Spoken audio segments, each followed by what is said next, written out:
Hello and welcome to May the Review Be With You with Just Joe. It's just me today, and today I really wanted to talk about Weapons. Weapons came out last week. I'm fresh off of it. It's Zach Creggor's second movie. He's coming fresh off of Barbarian, which if you haven't seen that, this podcast is not going to be about that, but man, I cannot encourage enough to go watch Barbarian, one of the most surprising and shocking horror movies I've ever seen. Just really one of the most suspense thrilling movies in general I have ever seen, which got me really excited about Weapons. Now, before we get into this, I just want to preface this whole thing by saying I am one of the few people that you are going to encounter who thinks that this movie is okay. I think it's okay. It's an okay movie. And most people, most critics, most reviewers that I'm seeing love this movie. They are all about it. And I'm not telling that those people are wrong. I'm just going to say that there is one particular thing about this movie that for me personally is holding this movie back from being great. Before we get into that, I mentioned Barbarian a second ago. Is this movie Barbarian? Absolutely not. Barbarian was one of those special lightning in a bottle movies that the second you finish watching it, you know that you've just completed something very special.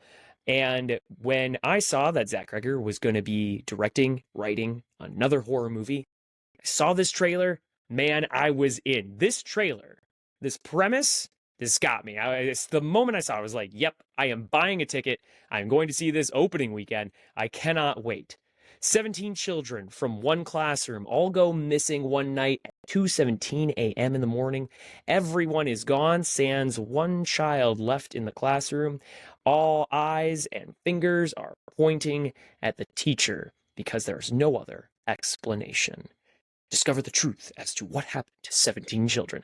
Now that is some sauce. I love this premise so much. And even though I might be lukewarm compared to others on this movie, I think this movie has a lot to love. Josh Brolin, Julia Gardner, Benedict Wong all give awesome performances in this movie. I think I was most surprised to see Josh Brolin in a movie like this. The writing is mostly pretty stellar. I'll get to, again, I keep teasing it, I'll get there in a moment. The cinematography, the shots, very creative. The editing, it's great. It really makes you feel paranoid. It builds the suspense. It builds the thrills, right? And I think that it all works pretty well.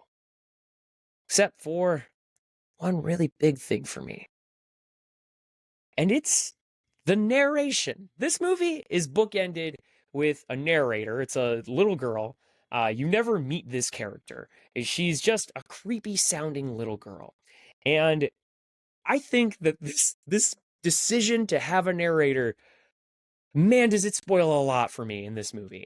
And a lot of people who have heard me talk about this already, I've already talked my friends' ears off to death about this.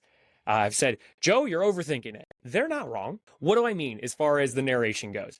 Plenty of movies have narrators, and it works. Well, first, before I get into my real big thing as to why the narrator here I don't think really works all that well, let's talk about why narration is a thing. Okay, so normally when you have a narrator, it is being told from the perspective of one singular character, and we are getting that character's perspective as to how the story unfolds. Normally the narrator is telling perhaps an audience within the movie about what's going on, or the narrator is aware of us, the audience, the viewers, and is telling us, the viewers, right? Those are usually the two, right?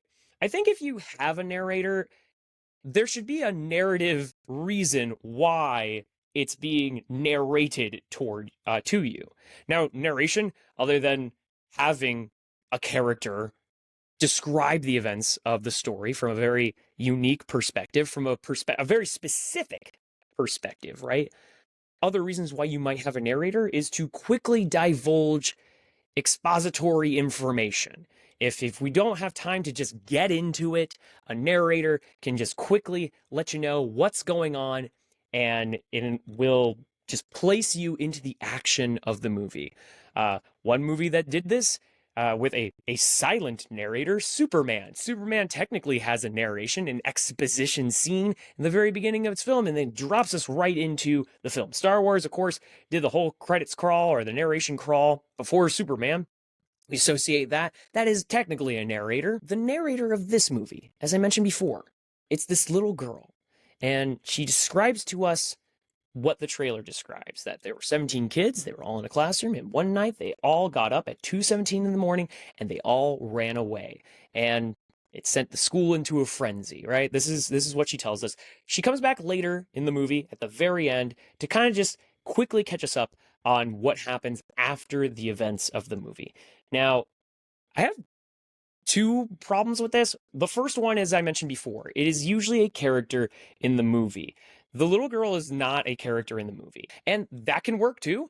That's fine. But my biggest flag for this is our narrator lies to the audience. I don't mind an unreliable narrator. That's not what this is.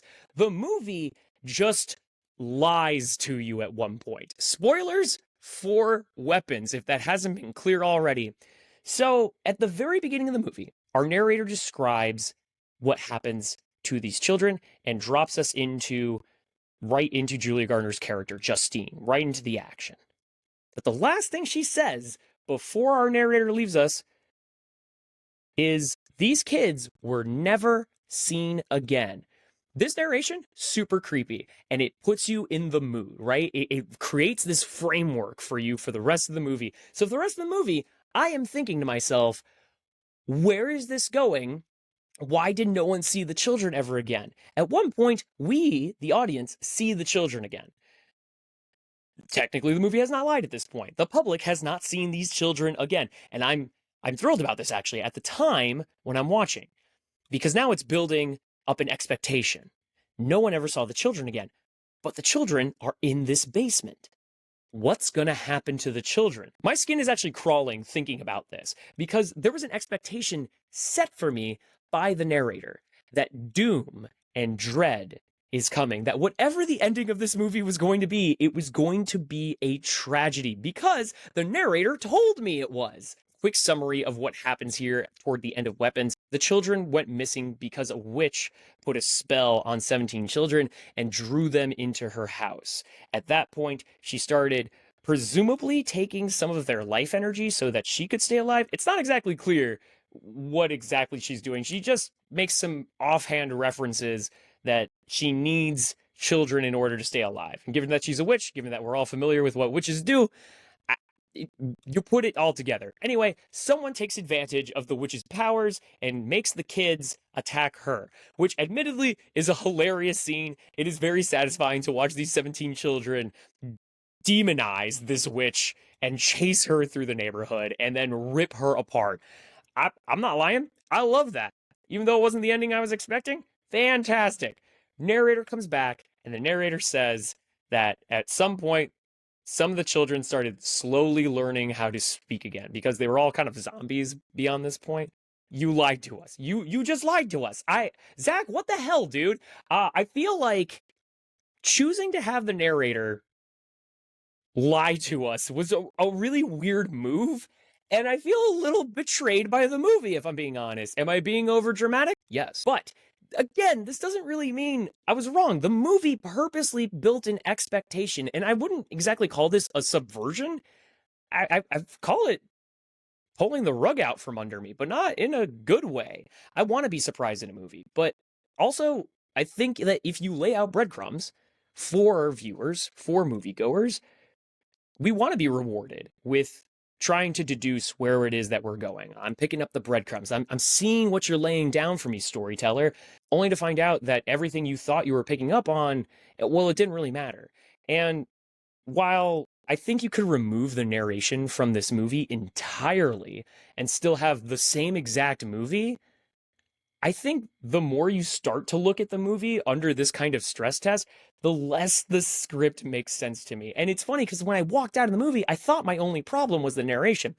But really, the more I thought about the rest of the script, like really nothing stood up to stress. Like the very idea that the kids went missing and no one could figure out, except Justine, apparently, where the kids were, or the fact that Justine was even just a little suspicious of the family who didn't have their child go missing and went there and started putting things together. The fact that this community of police officers, also the fact that the state's not involved for an investigation of 17 missing children, that's wild. Also, we know that there were cameras throughout the neighborhood. That's how we saw that the children all left at 2:17 in the morning. So you mean to tell me that there wasn't another house that captured these kids running toward this house in the middle of suburbia? What? It's supposed to just be a fun horror movie. And you know what? It is. But when you establish rules, when you establish a universe, you really want those rules to hold up for the most part. And I think the longer you look at Weapons, the less it holds up. And ultimately, what I'm coming back to from the very beginning is that's disappointing given what Barbarian is. Barbarian is such a wonderfully crafted movie that this feels like a bit of a step down. I think ultimately this movie is very fun. Weapons is a good time. You should go see Weapons. Even with what I've discussed here today, if you're just encountering it for the first time, you'll still have a good time. Weapons is well crafted at the end of the day as far as its editing, its acting, its cinematography. I've rarely seen doors be used to such scary effect. Not since Paranormal Activity have I been so scared of doors opening and closing. If you were there in 2009, you know what I'm talking about. It was a time. You had to live through it. It looks dumb now. We all agree. Ultimately, I just really get stuck on this narration thing. And, you know, maybe you're listening to this and you're thinking to yourself, well, that doesn't sound like that big of a deal. Let me just say this. The narration is a framework, right? It's a frame. And if you had a nice family picture that reminded you of a really nice time, but then somebody took that picture and, I don't know, created this neon green flame with clowns and stuff, suddenly your focus is not on the family picture. It is on this ridiculous frame that ruins what is ultimately a nice memory. That's Weapons for me. I wanted more from this movie. I wanted more for Zach Creggor. Again, I think that this movie is a fun time. I think it's pretty good, especially compared to most horror movies out there. This summer has been great for horror, by the way. Together, 28 years later. Like, we are feasting really good right now if Weapons is really the worst what we got. And Weapons is good. It is good. I just wanted Weapons to be great. And I think this one thing is what held it back for me personally. But what do you think? Drop a comment down below, give us a like, give us a subscribe, and be sure to follow us on Threads where we're talking more about movies, and we've got more to come this year, so stay tuned. But until then, may the review be with you.